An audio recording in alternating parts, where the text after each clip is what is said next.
One of the presuppositions of NLP, if you will, is the map is not the territory.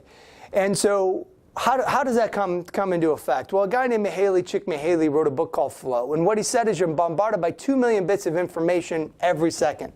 But your neurology can only handle 134 bits of information. So if you understand math, that's basically an infinite amount of possibilities that you could focus in on at any second. That you can change what you're focusing in on and have a different result. So that 134 bits is really your map.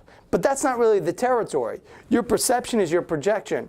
You don't describe what you see what you describe. So that 134 bits is your description, and that's what you see. So if you can just change your map, if you can change what you're focusing in on, you could have a different result. The territory has an infinite amount of possibilities out there. Life has an infinite amount of possibilities. The reason some people are successful, more successful than others, that are better than others, or maybe you're not having the success that you want, is because your internal map is not the right map for success. So if you could just tweak your map a little bit, if you could tweak what you're focusing in on, you could have a different result. If you tweak your map a little bit and you have a different result, you could have more success. So it's really about what are you focusing in on? How do you change your description? How do you change your mental description of your goals, of your dreams, of your how, of your roadmap?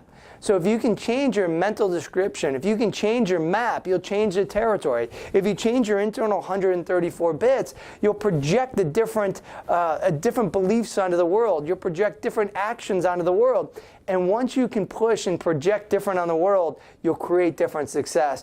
People are there for your benefit. When you have your goals out there and you write down your goals and you start taking action towards your goals, people will sense those actions. So when you change your map, when you change what you're looking at, when you change your goals, you change, you just change your life with an immediate decision, you start changing the map. And therefore, you start changing the results that you have in your life.